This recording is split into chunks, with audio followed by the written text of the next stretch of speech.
Hello, BookTube. I'm coming back to you a little sooner than I was expecting. I was shelving some of those poetry books that I showed on a few days ago, a few videos back. And I found a few things that I'd forgotten that I had, that there's actually an interesting story throughout them for a number of reasons. It's epitaphs on tombstones. I've got a few books. The first one is a nondescript one. It's very small. It's a slim book in oblong, Epitaphs from Yorkshire, Oxfordshire. And it's collected and introduced by Patricia Utchin, with illustrations by Claire Roberts and a foreword by John Piper. Published in 1980 by Robert Dugdale in association with Friends of Oxfordshire Churches. Illustrations by Claire Roberts, forward by John Piper. The illustrations are quite nice. They're small. You can see one on the jacket, and they're sprinkled throughout. They're all that size. And there's a church and churchyard. Looks like a little bit of a village.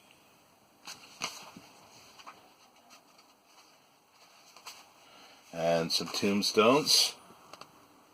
And a church in the background. Yeah, I love these little. I think that's the same as the one in the front.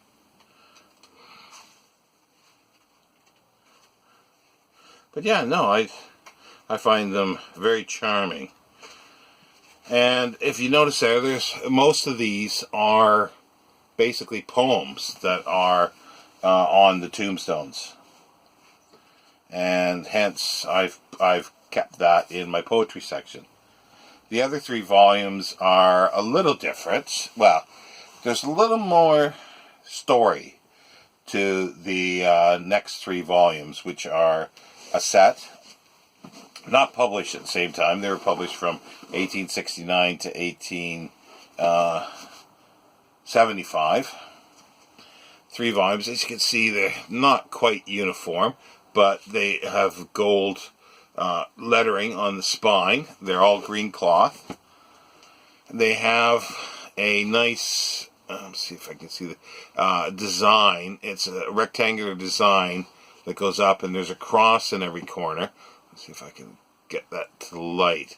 If you can see, there's a cross where the corners cross. But in each corner, see if I can get that. There's I'm not sure what that is. I'm thinking it's a flower of some sort. But the only thing that comes to mind is either a thistle, like in flower, or the head of a poppy. A poppy, well, basically opium poppy. But I'm not sure what that is. If anybody knows, if you can see that clear enough, do let me know. The full title, which is quite long, and they're different cemeteries, but the first one is A Collection of Curious and Interesting Epitaphs, copied from the monuments of distinguished and noted characters in the ancient church and burial grounds of St. Pancras, Middlesex, by Frederick Teague Cansick, published by J. Russell Smith in London, Soho Square, 1869. And as you can see, the title page, and that's St. Pancras Church in the frontispiece. And it's just, a listing of many of the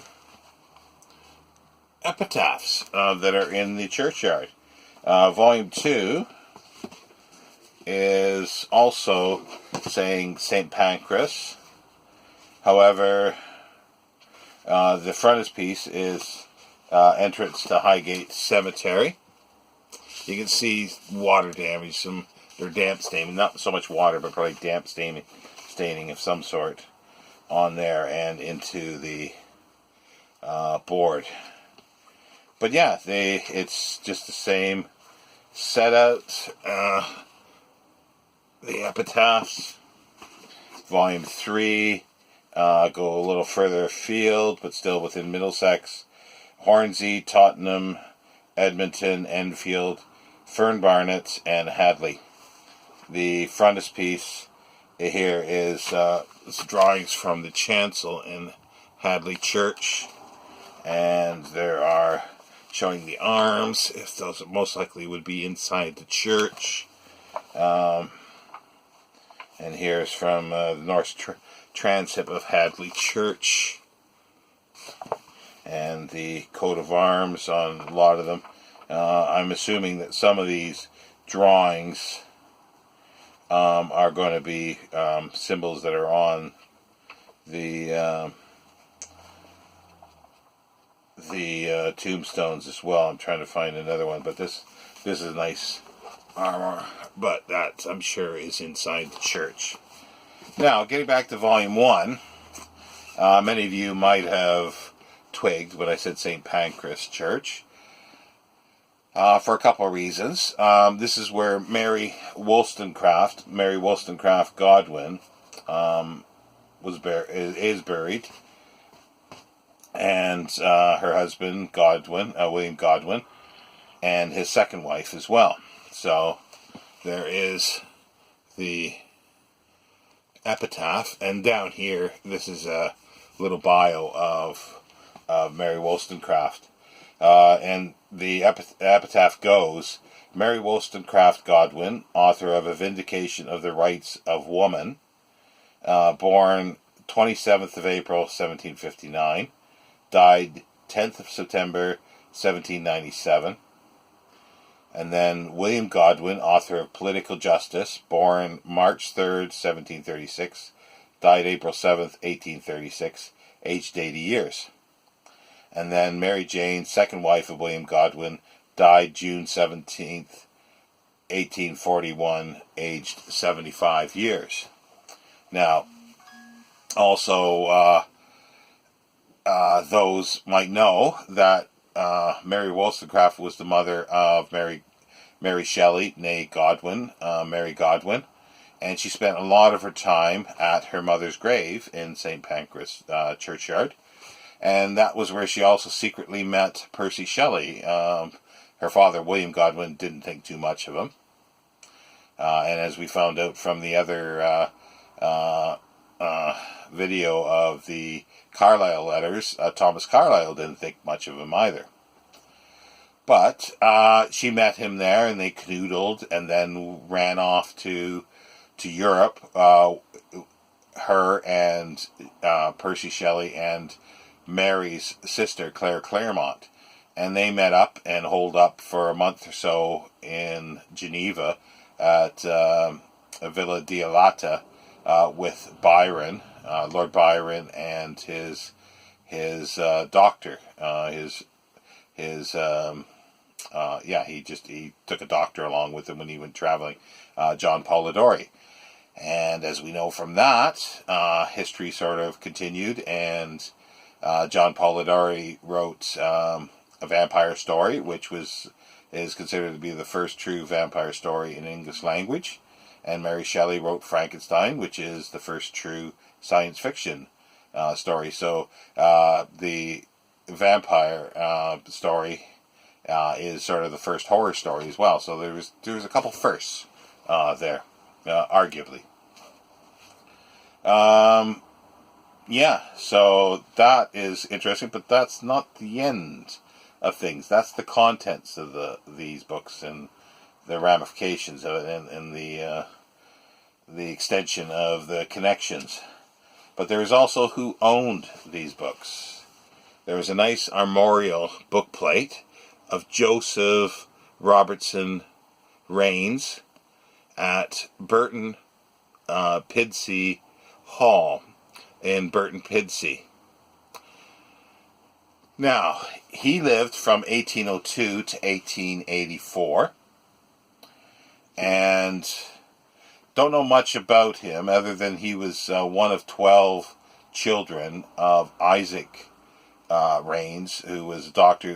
His father was born in 1778, and they were a large family. With 12 children, but an old Yorkshire family in Hadsley, I think it is, the county, and they were huge landowners, and I think possibly Joseph was the last person. He could have been a not clergy, but a rector of the church, and he could have been the last person to be buried within the church itself.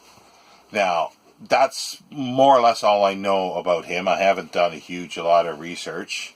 I know that there's other books of his for sale from his library, because you do see this book plate show up. And some very, very expensive books, like over $3,000, $4,000, $5,000 pounds. That is £4,000 or £5,000 for some travel books. And then you see the book plate show up in books within libraries literally throughout the world. So it must have had a massive library. But one of his brothers, Francis Robert Rains, born 1805 to 1878, he was the third son of Isaac Rains and Holderness, and Burton Pidsey Holderness. His wife Anne was born in Whitby, so we got another connection there. But he received his education at Burton Pidsey, and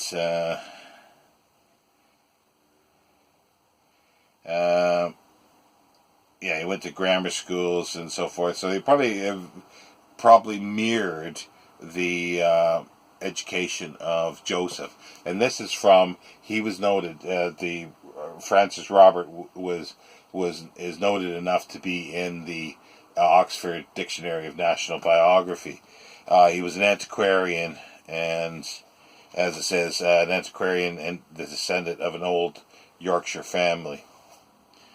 And he became, I think, a clergyman, but he also is mostly noted for being author and editor of the Cheltenham Society, and the quantity and scope of his work has remained unsurpassed.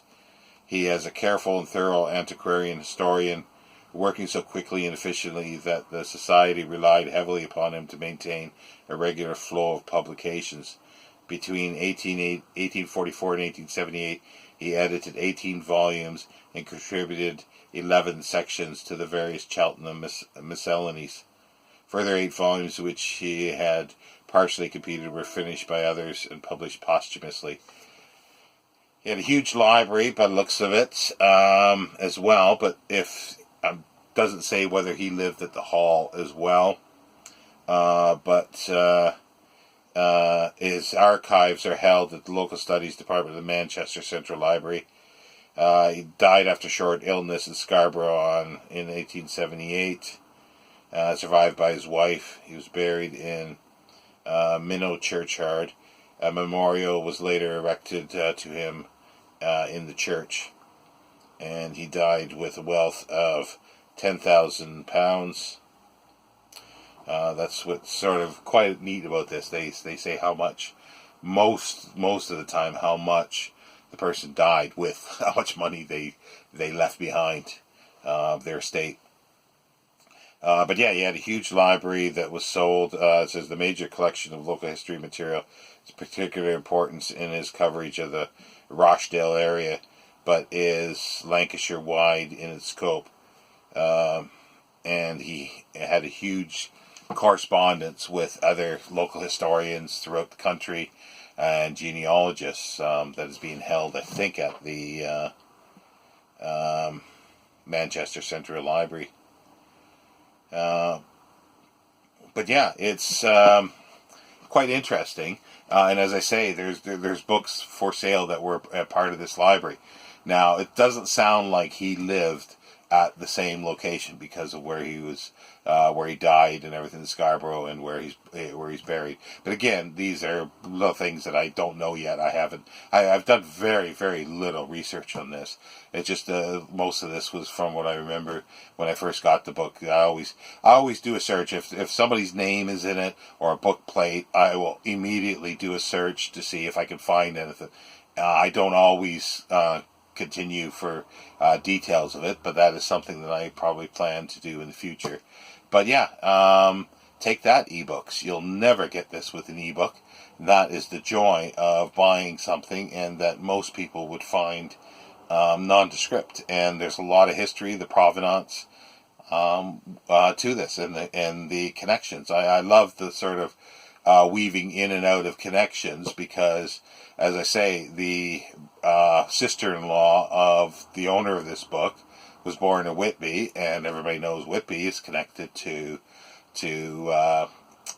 immortally so with Dracula, Bram Stoker, which is vampire, which then falls back to 1816 with John Polidori, with his vampire story, which was the first English release. It's just a circular thing, and there's so many connections. You could do this with anything, but it is fun.